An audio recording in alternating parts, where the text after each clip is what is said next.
રાજ્યમાં ભારે વરસાદથી વેપારીઓને નુકસાન પહોંચ્યું છે। સામે સહાય જાહેર કરવામાં આવી છે તો દુકાનગર વેપાર સ્થળે પાણી ભરાયા હશે તેમને રાહત નાયબ મુખ્યમંત્રી હર્ષ સંઘવીએ સહાયની જાહેરાત કરી છે। લારી અને રેકડી ધારકોને 7,500ની સહાય આપવામાં આવશે તો નોકરી ધંધા અર્થે ન જઈ શકનારાને 36,000 સહાય આપવામાં આવશે। નાના કેબિનેટ ધારકોને 25,000ની સહાય આપવામાં આવશે। દુકાનોની ક્ષેત્રફળ પ્રમાણે સહાયની જાહેરાત કરવામાં આવશે। જીએસટી રિટર્ન ભરનાર વેપારીઓ માટે લોનની જાહેરાત તો જીએસટી રિટર્ન ભરનારા વેપારીઓને 20 થી 30 લાખ સુધીની લોન આપી શકાશે તો લોન વ્યાજ પર 5 થી 10 લાખ સુધીની વ્યાજ સહાય સરકાર ચૂકવશે। 19,000 લોકોને કેશડોલ ચૂકવવામાં આવી છે। સુરતમાં યુદ્ધના ધોરણે કામગીરી કરવામાં આવી રહી છે તો ડેપ્યુટી સીએમે જે વેપારી પાસેથી વીમા નથી તે સરકાર મદદ કરશે। આવી વાત ડેપ્યુટી સીએમની સામે આવી છે।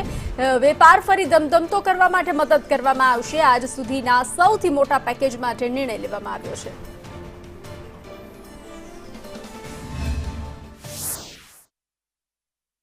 ભારતીય જનતા પાર્ટીની આ સરકાર પ્રજાની પડખે છે।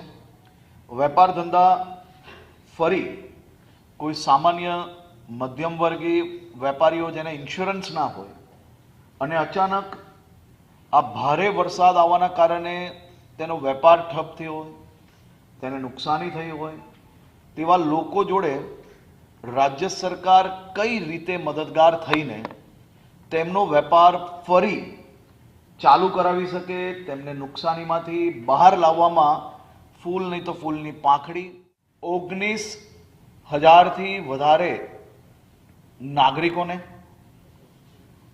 કેશડોલ અને ઘરવકરી ચૂકવવામાં આવી છે અને કેશડોલ ઘરવકરી જોડે જોડે જે ગ્રાઉન્ડ ફ્લોર પર પાણી ભરાયા હોય, જેમને નુકસાન થયા હોય એવા 19,800થી વધારે નાગરિકોને ચૂકવવામાં આવી અને જે એવા વિસ્તાર હતા જ્યાં પહેલા માલે રહેતા લોકો એમના ઘરમાં પાણી ના ભરાયા હોય, બીજું નુકસાન ના થયું હોય પરંતુ એ નોકરી ધંધા અર્થે ના જઈ શક્યા હોય એવા બી 36,000 લોકોને ખાસ સહાય ચૂકવવામાં આવી છે।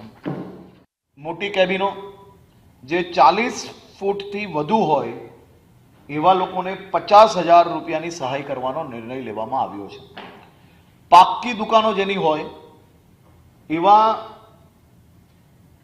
સૌ લોકોને 1 લાખ રૂપિયાની સહાય। છેલ્લા 3 મહિનામાં જે લોકોએ જીએસટી રિટર્ન ભર્યું હશે એની કોઈ મર્યાદા નથી પરંતુ જે જીએસટી રિટર્ન ભરતું હોય એવા લોકોને પાક્કી દુકાનમાં 1 લાખ રૂપિયાની સહાય આપવામાં આવશે। જેમની પાક્કી દુકાન છે અને જીએસટી રિટર્ન ભરે છે તેમને સરકાર દ્વારા ખૂબ પ્રોગ્રેસિવ વિચાર રાખીને લોન આપવામાં આવશે। આ લોન પર 3 વર્ષ માટે 7% દરે વ્યાજ સહાય એ રાજ્ય સરકાર દ્વારા ડાયરેક્ટ ચૂકવવામાં આવશે।